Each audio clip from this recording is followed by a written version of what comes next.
Everybody, thank you for tuning in today to another episode of the Journey to Legacy podcast. My name is Wayne Veldsman. I'm excited to introduce to you to our guest. I have for you a social media marketing expert, someone who can actually teach you how to grow your online business. But our interview today is actually all about actually growing yourself, how the transition from being an employee to being an entrepreneur goes, and a lot of amazing tips on how to make that happen more effectively and how to not give up on yourself despite everybody telling you no, you're not good enough. My interview today, my guest is Miss Erika Plepyte. She's coming all the way from Slovenia to talk with us today. So I think you're going to enjoy it a lot. Please, if you do, share the episode, drop a comment, put it on social media, help us to grow the show, help us to also grow Erika's business. Thank you for being here once again. Let's hop right on into the interview. Erika, thank you so much for being here today. Thank you so much for having me, Wayne. My pleasure. I'm excited to learn about your business, and you have so much stuff to share. But start us off with just telling everybody a little bit about yourself. Yeah, so my name is Erika. I started my own company, Deavi Marketing, and we do social media content creation, photography as well, product photography, which is something I introduced just recently, basically combining my passion to marketing and photography, Instagram courses, one-to-one workshops, social media services. Exciting. Is there a specific sort of niche and an ideal client that you prefer to work with? As social media managers, of course, there is one part of managers who work with specific niches, but I work with more like majority of niches. However, I tend to avoid, for example, medical industry, legal industry, because for this type of content, you need to know certain phrases. You need to have different kind of language for this. So unfortunately, these are the two industries that I don't work with. I think that would be easier to say. Yeah, no, that makes sense to me. I'm curious your opinion because I had this conversation with somebody yesterday around the argument of niching down into a certain industry or even niching down very hard into one specific service. What's your opinion on that versus being more of a generalist? I would say, of course, whoever picks whether they want to niche down or whether they want to be open for more industries, from my point of view is I can have, let's say, my list of different industries that I love working in. But when I have people coming in and asking for help from different industries that are not on my top list, how can you say no to someone who's asking for help? So that's why, even though there are several industries I prefer to work with, but still I'm open to helping other businesses as well. And absolutely, I know many coaches, for example, they always tell you to niche down, and there are many businesses who are successful without niching down, and the ones are successful when they when they niche down a lot. So Yeah. I think that's basically what works for your business model for you. And in my case, for social media, a majority of my clients are coaches. So even though majority is coaches, I still work with many service providers when it comes to fashion, accessories, even e-commerce stores. Sure, sure. Of course, even like I said, coaches, fashion, accessories, even e-commerce stores. And what you're saying as far as whatever works for your business, you can make it work, right? I think the two ways to think about niching down is one, either into a specific clientele, right? You said you work mostly with coaches. Sometimes people can pick, let me do just coaches. Or you can niche down sort of more specific into a service offering, which it sounds a little bit more that's kind of where your focus is, right? Is helping people grow their social media presence, not as heavy, let's say, email marketing, if I can bring up another example. Yeah. Nice. Yeah, absolutely. Nice. And in this way, I'm also niching down because I'm also offering social media content creation in terms of that, and also teaching instead of, as you said, in my case, it would be as well ads, even perhaps different social media campaign platforms. For example, TikTok. I don't work with TikTok. So you niche down in one area, but you expand in other. It makes sense. It makes sense. I enjoy that you say specifically that you don't work with TikTok. Nothing particularly about TikTok, but the point of saying no to something can be pretty powerful, right? What's your opinion on that? Have you heard stuff like this before? How can that help other business owners potentially to say no to certain things? Oh, I heard it many times. We can start from school. I remember in kindergarten, there was some kind of evaluation, and the teacher described me as very average girl, the one who will not achieve much, might even struggle with the high school exams and things like that. And, years passed, I never gave up. I'm glad that at the age that I was at the time, maybe 7 or 8 years, I didn't care. I was like, I had this dream in my mind that I knew I will see the world. I knew that I will go somewhere else to study, that I will see those big glass buildings. I love London. One day I went to go to New York as well. So yeah, I always had this picture in my mind. But as I grew older, kind of this vision in my mind grew stronger as well. And even in high school, I heard many no's. Oh, you shouldn't study abroad. Why would you go there? We have so many great colleges here. Why would you go to university? But I was so stubborn that I was like, no, this is what I want and this is what I will do. If no, if they don't accept me, that's fine. I will find something else. But they accepted me in UK. I studied in Coventry, and really that was one of the best decisions I've made. And I enjoyed every single year at the uni. I had an amazing tutor who also always supported me. So it was also a big shock for me. I remember from going from high school where, you don't get as much support, to going to university where all you can hear is you can do it, you can go forward, you will be the best managers, you will be, basically they motivated us so much. And when I look back, I'm really glad that I had this experience and these amazing tutors. And same thing applies to businesses. You constantly hear no. You send a proposal and they might not like something and they can say no. Let's say you spend hours on a project, you send it over to the client to review and they don't like anything. So these no's, they can be hurtful, but still I think it's important to understand that they don't define you. Yeah, they don't define your work, how much worth you are, because especially if you are working in the creative world, the things that we see, the visuals, the things that are beautiful to us, they are very opinion based. I might like certain colors, I might like certain designs, but someone else might not.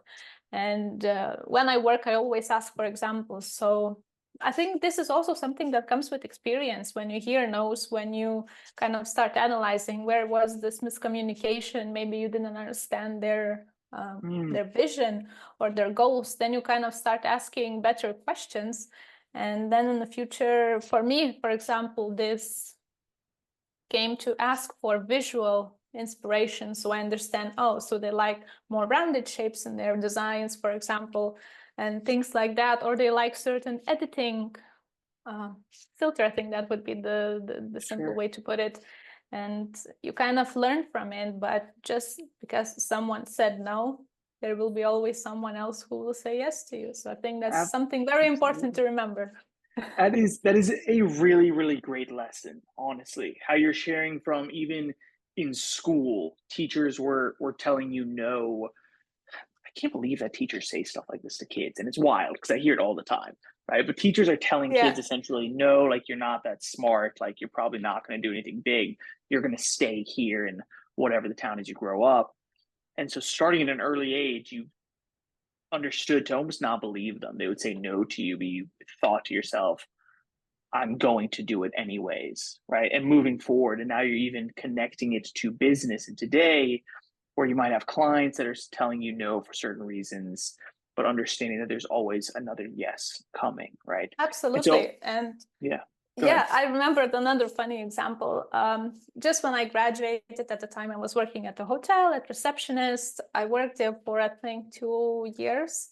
And I was asking for training, from going from regular receptionist to like team leader. And I got an answer no, because my Mm-hmm. performance wasn't good enough and things like that. I remember how I left the office and I was so focused and I was like, I will show you how much I am worth. And 1 month later, I handed in my resignation because I was accepted at management training role, which was way higher than I was asking for them. And I remember how stubborn I was, like, I will show you, I will prove you. That's wonderful. So you Yeah. actually used a no as fuel to Yeah. push you forwards in advancing yourself and advancing Yeah. your career. That's such a wonderful lesson for everybody to hear. And so we'll touch back on this. Let me rewind and ask a previous question in a different way. Where is the benefit and how can business owners benefit from saying no to things that are presented to them? The example being, if someone comes to you and says, hey, I want you to help me with TikTok, you tell them no, right? Where's the benefit to business owners in being able for them to say no to things that maybe doesn't serve them? I think if we ask any business owner, everyone will have this kind of example, a difficult client or a bad client that costed them a lot of stress, a lot of time, even to do a project that requires less time to complete. With that particular client, it took way more time and again, a lot of stress. And I think this is where you understand, especially in the beginning, when something feels off, when you have that kind of feeling, perhaps this might be a difficult client or you might not be on the same page. When you say no, in these cases, yes, you will not have the client. You will lose certain amount of money, but my dad likes to say peace always also has a cost. And when you think about it, you have projects that you love doing, clients that you love working with, but some clients, they are difficult. They tend to demand more than was agreed, for example. They basically can be difficult to manage, late to pay invoices. And when you say no, you also say no, in these cases, for problems.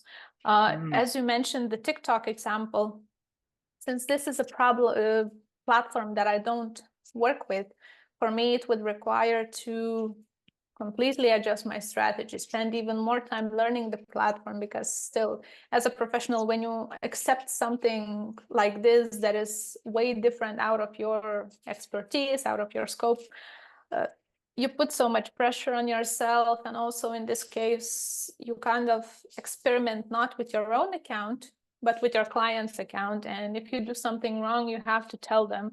And when you say, yeah, things didn't go well because I tried the strategy, it didn't work, things didn't go well, but still they came to you as an expert. And in this case, you wouldn't be an expert.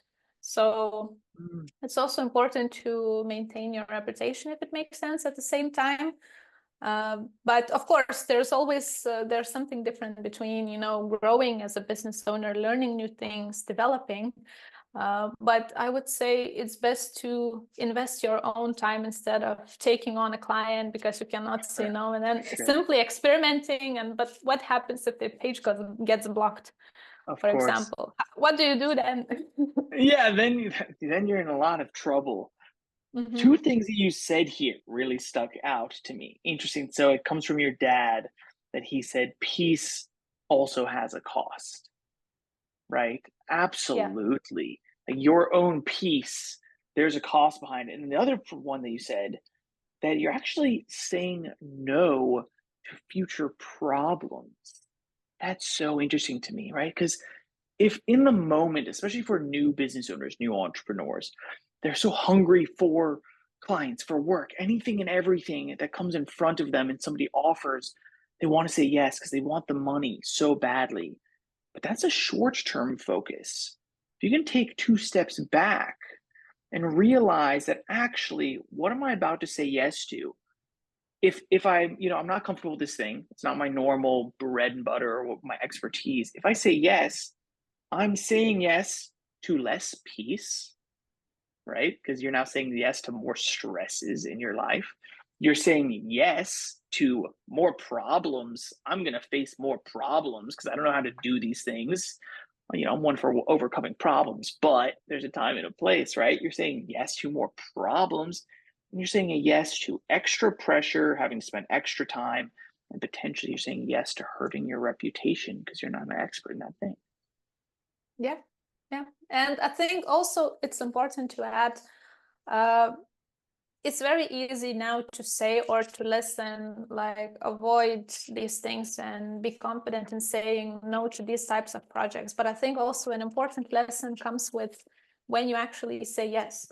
Then you get to experience, then you know what it is like when you had a feeling, let's say you had a checklist of, the things to avoid in your client. For example, again, difficult communication, misunderstandings, and things like that.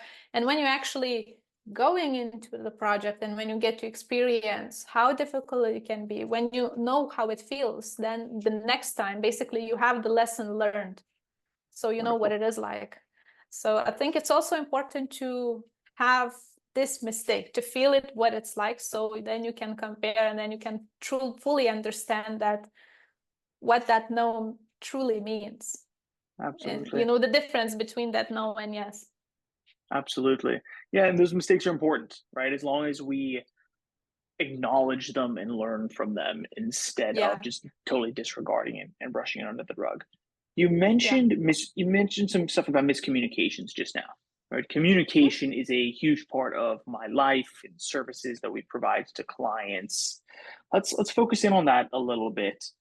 An example you gave earlier to avoid miscommunications was asking for visual examples, right? Or visuals that they can help to make you realize what they're seeing in their head. Let's talk a little bit more about the importance of communication and how did you actually learn that little tidbit there? I think it's something that it's always work in progress. It starts even at school, the way you communicate with teachers, the way you communicate with your friends. For me, a lot of professional, for example, communication over emails I learned whilst I was studying at university. Thank you for my tutors. But I mean, still, that was one part of it. But communicating with clients was second part of it when I was working for an agency where I had to do monthly reporting. So I learned how the structure looks. I learned what's important for them, how to communicate things so they would understand. Because often this is a mistake that people do even in their social media content. That same thing in those emails where you use those words we use in industry when we Mm, talk with our clients, they don't really understand. And mm, that was one thing. And of course, especially when I decided to start working on my own, that was complete different story. Then I knew how to communicate with people, but at the time I didn't know what to ask.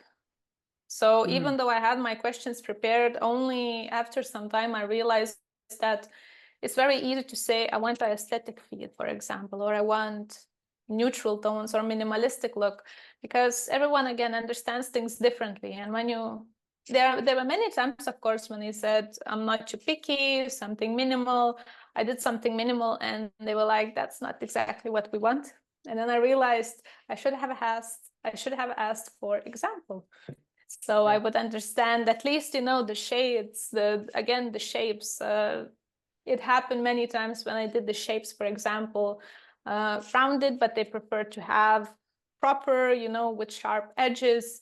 So even these little things, and when you ask for examples, at least you know what they're expecting. And also in terms of content, do they want to push certain products? Do they have a deadline? Do they have a window for special promotions, for offers, wait lists, and things like that? So the more questions you ask, the more answers you get, the easier it is to produce the work. More questions you ask, the more answers you get. the Yeah. easier it will be to produce the work. Yeah. I couldn't have said it better myself. Asking for examples also is so important. As you said, a great example that you used, right? Somebody says, "Oh, I want it to be minimalistic."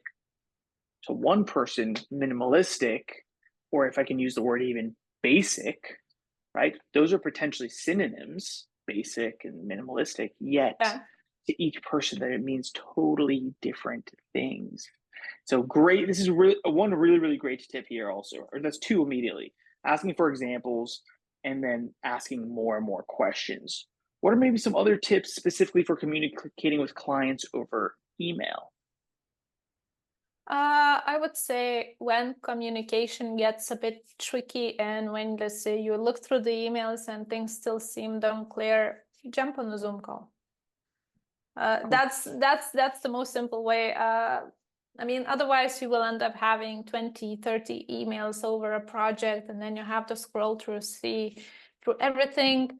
And when you jump on a call, either the client, they share their screen with you, or when you suddenly get an idea, you share your screen with them. So when it's in writing, I mean, it's even when it comes to, I've seen these funny jokes and memes, like the communication between couples, even when texting, one reads completely different tone, and then in the reality, the other person wrote. So same thing can happen in emails as well. You might mean one thing and they might misunderstand that completely. So if something still is unclear after several emails, just jump on a quick call. Absolutely. I think that's a great tip. So much of communication is nonverbal, and that isn't just your body language. The vast majority of that is your tone. I like to Yeah. talk to people about your energy, even as well, right? Things can get so misunderstood if it's just the text written word without having actually tone, energy behind Yeah. it. So, great tip, right? If you're having a tough time communicating over email, just move it to a Zoom call, even just move it to a phone call, whatever, to get a Yeah. little bit more pieces of communication into this puzzle. So, Erika, I Yeah. want to hear a little bit more about your story, about how you got into entrepreneurship. So, you told me a little bit ahead of time before our call, but rewind us back for all of the listeners.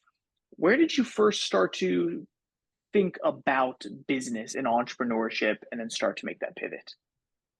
I think I remember when I was at university and our tutor said, some of you will have your own businesses, some of you will have great management roles, even CEO, working for big companies. And I remember at the time thinking, having your own company in kind of hospitality, that looks difficult. That must be a restaurant. But now, as times have changed, now we have Airbnb, so that's of course feasible. And I think for me, that point was when I was working for an agency, and I was working there for nearly a year, and I felt that I learned everything. I learned how to manage different platforms. I learned how to create content, how to do engagement. And then I remember I asked for different responsibilities when it comes to administration. They didn't have, unfortunately, any. And then there was this idea inside of me that I was like, how I need to revisit the contract. So I kind of started analyzing what kind of things they have in there, how they created a business, what are the things that they are offering. I started looking at their profiles, looking at the website, and then after some time I started spotting those missing pieces, like miscommunication, client expectations being in one place, delivery in completely other direction. So basically those little gaps between things. So I started seeing those, I started making notes, and then I thought I can do it better. Nice. And then I thought, what if I start freelancing and do it on my own, instead of working for someone else? Because I thought it would be better if I actually spoke with the client and understood completely what they are after, and instead of delivering something kind of made kind of over a template to everyone, what if I can make it on my own? like make my own rules. I understand what they want and deliver exactly that. Because in many cases, the clients wanted one thing, but the agency delivered something else, and there was a big return on basically a big change on clients. So we had constantly new ones, and then I thought, really, I can do better. And then was the breaking point. I can do it on my own. Wonderful. So back in college, it was first sort of the idea presented to you. Back then, you didn't see a possibility to do it. And then when you sort of went through your career and you started working for a marketing agency, it started becoming more and more real because you got to dive a little bit deeper, right, into how the business works. You started looking at the contracts actually. At the contracts, the costings, the profits, how they work, what are the things to consider, potential risks. I mean, when I look back now, there are a lot of things that I can take on, even from receptionist job, which of course comes to communicating with people, going to the marketing and support manager. I was at a catering company with the costings, with the working with Excel, costings, profits, percentages, all these things. I mean, I can take little things from every single role that I took with me, and now when I look back, I loved every job I had. That's great. That's super fortunate. Not a lot of people are like that. Yeah. And so, Erika, it's amazing that you started to look deeper at the company you were working for, right? And started to realize where there were holes that you could fill and do better. But still, like starting to work on your own, it can be tough and scary. Like, how did you handle that transition from working for somebody else to working on your own?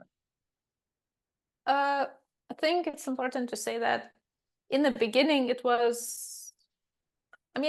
is a misconception that when you start working on your own, you will get massive clients, coming to you right away, but it's not true. For me, it took, I think, more than half a year to start making money, so it would be enough to cover my expenses. Then